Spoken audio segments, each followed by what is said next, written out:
सभी दर्शकों को हर हर महादेव। स्वागत है आपका आज के इस खास वीडियो में, जहां हम बात करेंगे अमरनाथ यात्रा 2025 की आज की सबसे ताज़ा और लाइव अपडेट्स की। अगर आप भी बाबा बर्फानी के दर्शन के लिए जा रहे हैं तो ये वीडियो आपके लिए बेहद ज़रूरी है, क्योंकि इसमें हम बात करेंगे आज के मौसम की स्थिति, बालटाल और पहलगाम रूट्स की ताज़ा जानकारी।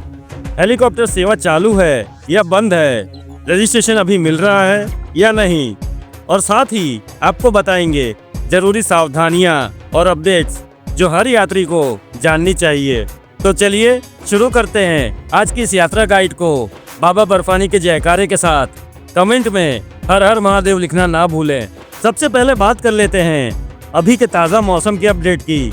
तो गुफा क्षेत्र में सुबह से ही बादल छाए हुए हैं और दोपहर तक हल्की बर्फबारी और बारिश की संभावना बताई जा रही है। गुफा के आसपास का तापमान न्यूनतम 2 डिग्री और अधिकतम 9 डिग्री नोट किया गया है। बालटाल व पहलगाम दोनों ही जगहों पर सुबह हल्की बूंदाबांदी हुई, लेकिन यात्रा सामान्य रूप से जारी है। यात्रा करते समय मौसम बहुत तेजी से बदलता है, इसलिए हर यात्री को अपनी सुरक्षा की जिम्मेदारी खुद ही लेनी चाहिए। इसलिए आईटीबीपी और एसएएसबी की ओर से यात्रियों को ये सलाह दी जा रही है कि वे फुल रेनकोट, गर्म ऊनी कपड़े, वाटरप्रूफ जूते और डबल लेयर की जैकेट साथ में रखें। आइए अब बात कर लेते हैं आज के सबसे महत्वपूर्ण जानकारी की। अमरनाथ यात्रा के दोनों मुख्य रास्तों की मौजूदा स्थिति क्या है, यानी बालटाल रूट और पहलगाम रूट। दोनों ही रास्ते फिलहाल खुले हुए हैं, लेकिन मौसम की वजह से कुछ रुकावटें आ रही हैं, जिनके बारे में आपको जानना जरूरी है। पहला रास्ता बालटाल रूट। यह रूट 14 किलोमीटर लंबा है और सीधा ऊपर की ओर चढ़ाई वाला है। आज सुबह 5वें किलोमीटर के पास एक छोटे से लैंडस्लाइड की वजह से रास्ता कुछ समय के लिए बंद कर दिया गया था। आईटीबीपी की टीम ने सिर्फ 25 मिनट में रास्ता साफ कर दिया और उसके बाद यात्रा दोबारा शुरू कर दी गई। लेकिन कुछ हिस्सों में फिसलन बहुत ज़्यादा है, इसलिए प्रशासन ने यात्रियों को चेतावनी दी है कि वे स्टिक लेकर चलें, एक दूसरे से दूरी बनाए रखें और पक्के जूते पहनकर ही आगे बढ़ें। इस रूट पर पंचतरनी तक घोड़े, पालकी और हेलीकॉप्टर तीनों ही विकल्प उपलब्ध हैं। दूसरा रास्ता पहलगाम रूट। ये रूट लगभग 36 से 40 किलोमीटर लंबा है और इसे पारंपरिक मार्ग भी कहा जाता है। आज की स्थिति में यह रूट पूरी तरह से चालू है, लेकिन चंदनवाड़ी, शेषनाग और महागुण टॉप जैसे ऊंचे हिस्सों में काफी ठंड और हल्की बर्फबारी भी दर्ज की गई है। कुछ जगहों पर कीचड़ और मड पैचेस बने हुए हैं, जिससे घोड़े और पालकी भी फिसल सकते हैं। प्रशासन की ओर से लगातार लाउडस्पीकर की मदद से यात्रियों को सावधान किया जा रहा है कि वे भीड़-भाड़ से दूर चलें और रात में यात्रा बिल्कुल ना करें। बालटाल और पहलगाम दोनों ही रास्ते खुले हैं, लेकिन सावधानी बेहद ज़रूरी है। मौसम बदल रहा है, रास्ते भीग चुके हैं और भीड़ भी काफ़ी है। अगर आप भी पैदल जा रहे हैं तो गाइड की मदद लें, और अगर पहली बार जा रहे हैं तो पहलगाम रूट आपके लिए थोड़ा आसान रहेगा।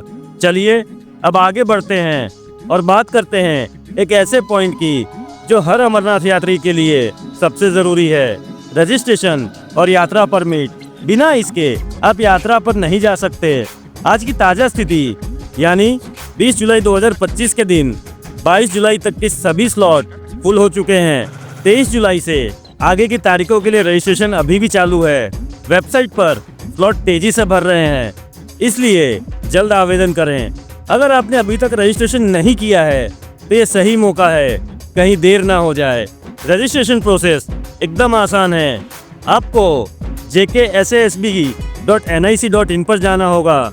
वहाँ आप रजिस्ट्रेशन फॉर यात्रा परमिट पर क्लिक करेंगे, अपनी जानकारी भरेंगे, जैसे कि आपका नाम, मोबाइल नंबर, आधार कार्ड नंबर, यात्रा की तारीख और रूट का चयन। उसके बाद आप अपना पासपोर्ट साइज फ़ोटो अपलोड करेंगे और साथ ही मेडिकल सर्टिफिकेट, और उसके बाद सबमिट करते ही आपका यात्रा परमिट तैयार हो जाएगा, जिसका आप PDF डाउनलोड कर सकते हैं और यात्रा के दौरान अपने साथ रख सकते हैं। और यदि आपके पास इंटरनेट की सुविधा नहीं है तो आप कुछ बैंकों की चुनिंदा शाखाओं में जाकर रजिस्ट्रेशन कर सकते हैं। ये registration SBI, Punjab national bank, Jammu and Kashmir bank और साथ ही यश बैंक में उपलब्ध है।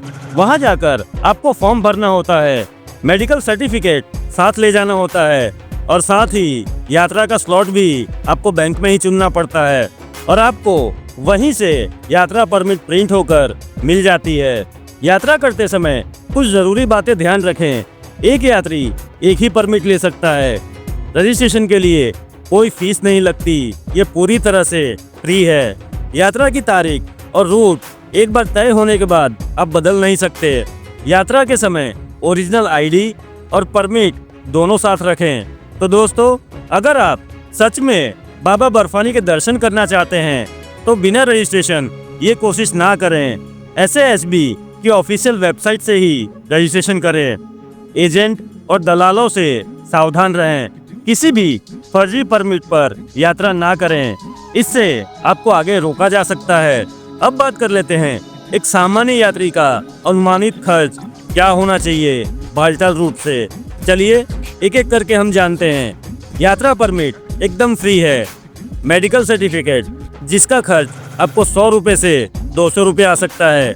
वाहन से यदि आप बालटाल तक जाते हैं तो 500 रुपये से 1000 रुपये का खर्च आ सकता है। यात्रा के दौरान यदि आप कोई टेंट या लॉजिंग का उपयोग करते हैं तो प्रतिदिन का शुल्क रहता है 400 रुपये से 800 रुपये। यात्रा के दौरान भोजन के लिए आप 150 से 300 रुपया प्रतिदिन की गिनती रख सकते हैं और यदि आप हेलीकॉप्टर सेवा का उपयोग करते हैं तो 2200 रुपये से 2800 रुपये पर पर्सन आप एक्स्ट्रा जोड़ सकते हैं। टोटल बजट आपका 2000 से लेकर 5000 रुपये तक के बीच आ सकता है जो बाय रोड होगा और यदि आप हेलीकॉप्टर से ये यात्रा करते हैं तो 5000 से 8000 रुपये अप्रोक्स खर्च आ सकता है। यात्रा करते समय DSNL नेटवर्क गुफा और पंचतारनी क्षेत्र में उपलब्ध है। एयरटेल और जियो बहुत ही सीमित रूप से काम करते हैं, इसलिए अमरनाथ यात्रा बाय SASB ऐप डाउनलोड करें। इसमें आपको मौसम, रास्तों और हेलीकॉप्टर अपडेट्स तुरंत ही मिल जाते हैं। तो दोस्तों, ये थी अमरनाथ यात्रा की सबसे भरोसेमंद और ताज़ा अपडेट। अगर आप इस साल बाबा बर्फानी के दर्शन करने जा रहे हैं तो ये वीडियो आपके लिए एक वरदान जैसा है। इसलिए इस वीडियो को लाइक करें, अपने भक्त साथियों के साथ शेयर करें और नीचे कमेंट में हर हर महादेव अगर आप बाबा के भक्त हैं तो लिखना ना भूलें। फिर मिलते हैं आपसे एक और उपयोगी यात्रा अपडेट के साथ। जय बाबा बर्फानी, हर हर महादेव। धन्यवाद।